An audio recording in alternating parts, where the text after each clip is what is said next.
ముక్కోటి ఏకాదశి హిందూ సాంప్రదాయాలలో అత్యంత పవిత్రమైన మరియు ప్రధానమైన ఏకాదశిగా చెప్పబడుతుంది. ఇది మార్గశిర శుద్ధ ఏకాదశి నాడు వస్తుంది. ఈరోజు భగవాన్ శ్రీ మహావిష్ణువుకు ప్రత్యేకంగా పూజలు నిర్వహించడం ద్వారా మోక్షాన్ని పొందవచ్చని, పాప విముక్తిని పొందవచ్చని పురాణాలు చెప్పబడుతున్నాయి. శేషతల్పం మీద శయనించే విష్ణుమూర్తిని దర్శించుకోవడానికి వైకుంఠానికి తరలి వెళ్లే ముక్కోటి దేవతలతో కలిసి స్వామి గరుడ వాహనంపై భూలోకానికి వచ్చే శుభ సందర్భం వైకుంఠ ఏకాదశి.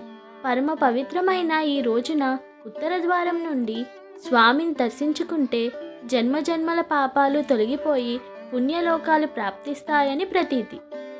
ముక్కోటి ఏకాదశి రోజు విష్ణు దర్శనం తర్వాత శ్రీ మహావిష్ణువుకి పూజ చేసి ఉపవాసం ఉంటే అఖండ ఐశ్వర్యం సిద్ధిస్తుంది అంటారు. అసలు సంవత్సరంలో వచ్చే 24 ఏకాదశులలో వైకుంఠ ఏకాదశికే ఎందుకు అంత ప్రాముఖ్యం? ఇంకా వైకుంఠ ఏకాదశి యొక్క కథ ఏమిటో ఈ వీడియో ద్వారా తెలుసుకుందాం. పురాణాల ప్రకారం క్షీరసాగర మదన సమయంలో విష్ణుమూర్తి మోహిని అవతారంలో ధర్మాన్ని రక్షించుటకై అమృతాన్ని దేవతలకు పంచుతాడు. ఇది వైకుంఠ ఏకాదశి రోజున జరిగింది. పద్మపురాణం ప్రకారం సత్యయుగంలో మురాసురుడు అనే రాక్షసుడు ఉండేవాడు. బ్రహ్మదేవుడి ద్వారా వరం పొంది అనేక శక్తులు పొందుతాడు. ప్రజలు, విష్ణు భక్తులు దేవతలను హింసించడం మొదలు పెడతాడు.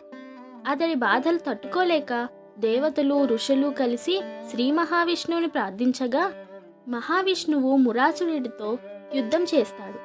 ఈ యుద్ధం 1000 సంవత్సరాలు జరిగింది. ఈ యుద్ధంలో మహావిష్ణువు అలసి ఒక గుహలో విశ్రాంతి తీసుకోవడం జరిగింది. విష్ణుమూర్తి విశ్రమించే సమయంలో ఆయన్ని సంహరిద్దామని మురాసురుడు ప్రయత్నించగా విష్ణుమూర్తి శరీరం నుంచి మహా తేజస్సుతో కూడి ఉన్న యోగమాయ అనే కన్య ఉద్భవించింది. ఆ రాక్షసుడిని సంహరించింది.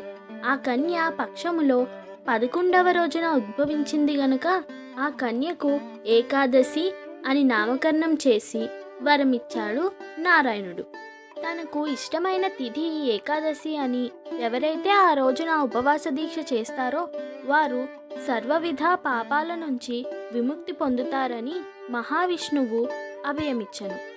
కనుక ఈ ఏకాదశి రోజున భక్తులందరూ విష్ణు సహస్ర పారాయణ, ఉపవాసం మరియు జాగరణం చేయడం, ఆలయ దర్శనం చేసి వైకుంఠ ద్వారం ద్వారా ప్రవేశిస్తారు.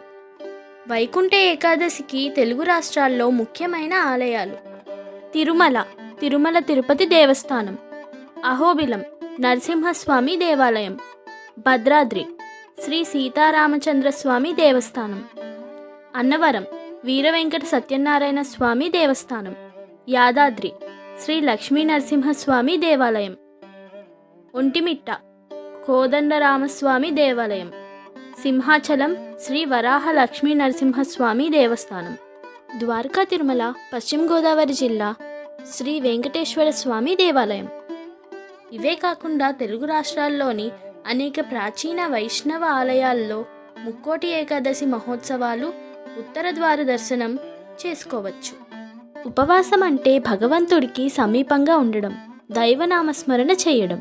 8 సంవత్సరాల కంటే తక్కువ వయసున్న పిల్లలు, 80 సంవత్సరాల కంటే ఎక్కువ వయసున్న వృద్ధులు, గర్భిణీ స్త్రీలు, ప్రసవం అయిన స్త్రీలు, ఆహార సంబంధిత రోగగ్రస్తులు అంటే మధుమేహం లాంటివి ఉన్నవాళ్ళు దయచేసి చేయవద్దు.